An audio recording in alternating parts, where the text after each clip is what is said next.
familiar with George Borjas? No. How do you spell the last name? Borjas. He's Cuban, of Cuban origin. George Borjas is, he's at the Kennedy School at Harvard. He has a chair in economics. And he's probably, even the Wall Street Journal, which doesn't agree with him or us about anything, calls him the number one immigration economist in the country. And he's done a lot of stuff on the impact of illegal immigration and immigration by the impoverished on African Americans. He has a blog, and you can just if you're interested, I'm reading it right now. Yeah. Yeah, in which he says, talks about the CIS smear. Yeah. And he says, it was excellent getting that from him. He said, I've never heard a word.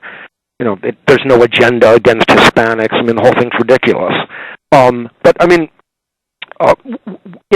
I found, really disgusting was that the the vice president of HIAS, this woman Roberta Elliott Wantman, who, by the way, is on the board of JTA. That was one of the things that got me a little nervous.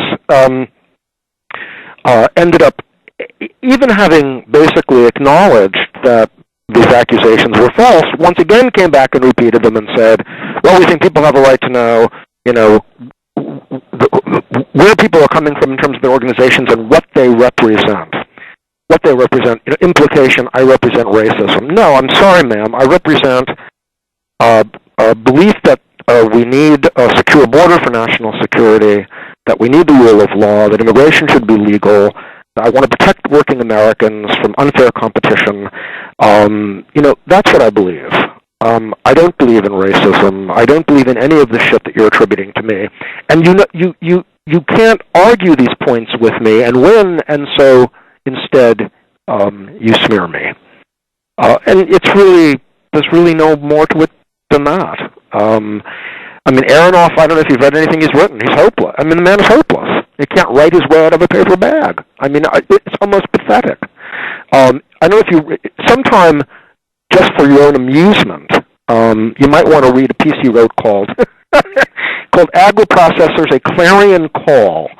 If that was a clarion call, I've never heard an uncertain trumpet. It was just, it was word salad, and he ended up basically endorsing Lubashkin's pay scale. The guy got so turned around in his own argument. And then I wrote a piece.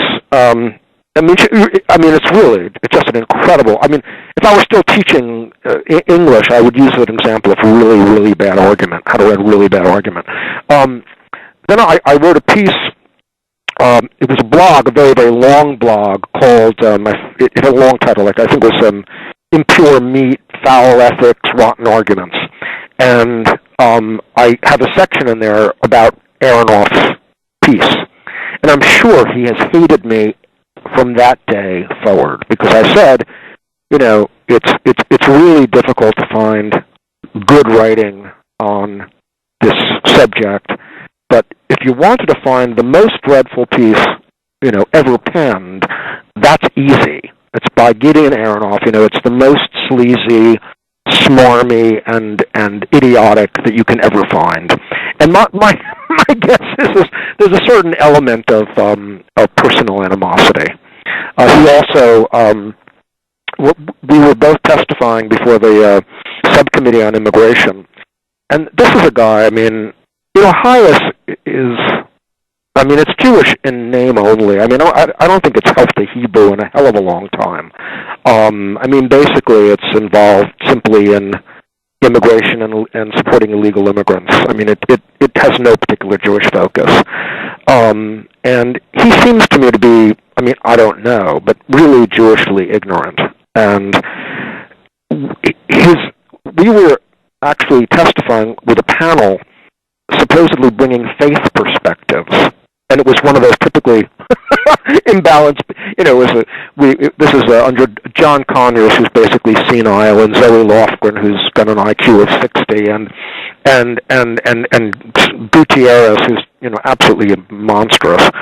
And these people are, one of the worst things you can ever do is testify before Congress. I remember afterwards, John Keeley, who was my best friend at CIS at the time, I mean, we immediately went to Dubliners. I think I had 4 Guinnesses, and he said something like, I know how you're feeling, Stevie. You think that monarchy would be better. You think anarchy would be better, right? Right? I said, yes, I do. I think monarchy. But Aronoff ended up, of course, quoting Leviticus.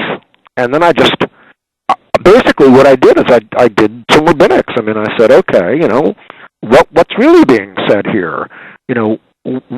What's the translation of Ger V'Toshav, and how do you become an Ezrach?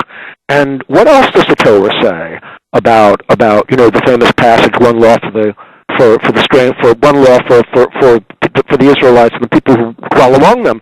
No, that wasn't a charter of independence for people dwelling among them. It was a law saying you had better conform to our laws.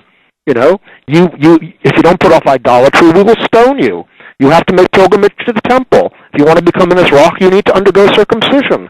I mean, basically it's saying, if you're going to dwell among us, you have to obey our laws.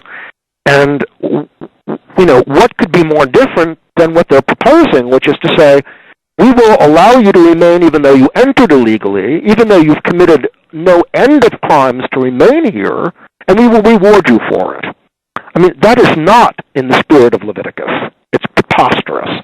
And quoting it the way these people do, taking it out of context, is just infuriating. So, I wiped the floor with them on that occasion, even though they had, the way these hearings run, because the majority is Democrat now, they had 9 witnesses on their side and only 2 on ours.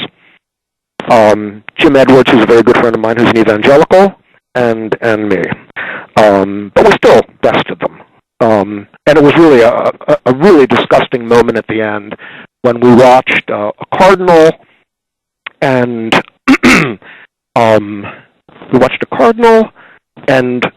a member of the National Council of La Raza and someone from a meatpacking company go out the door together for lunch. I really felt like vomiting. It was just incredible.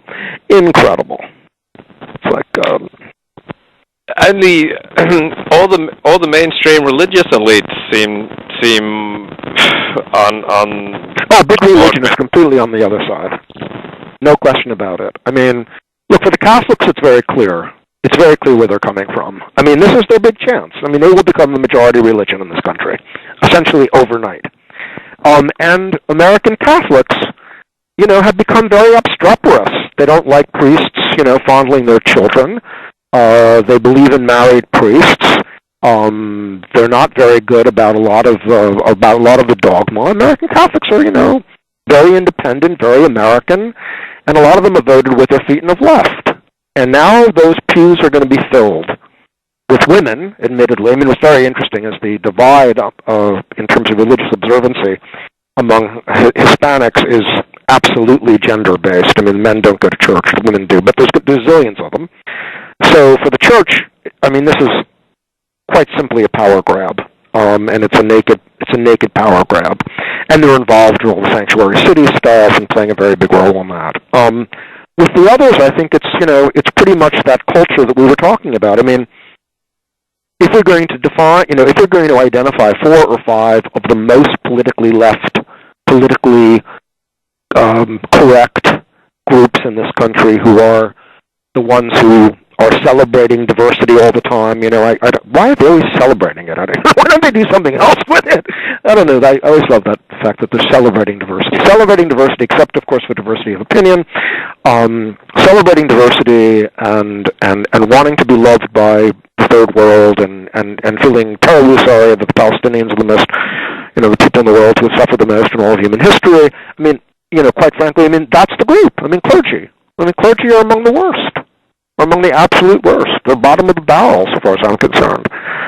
These are a bunch of ignorant, narcissistic, self-righteous people who feel, and on top of it, they feel that they're answering a higher calling. So it's, they are. It's a terribly painful thing. I got a. When I was going through, I've had some very dark moments over the last couple of weeks. I've held up pretty well because I've got good friends. But it's been tough. I mean, it's not nice being called a racist and a bigot and a white supremacist, and particularly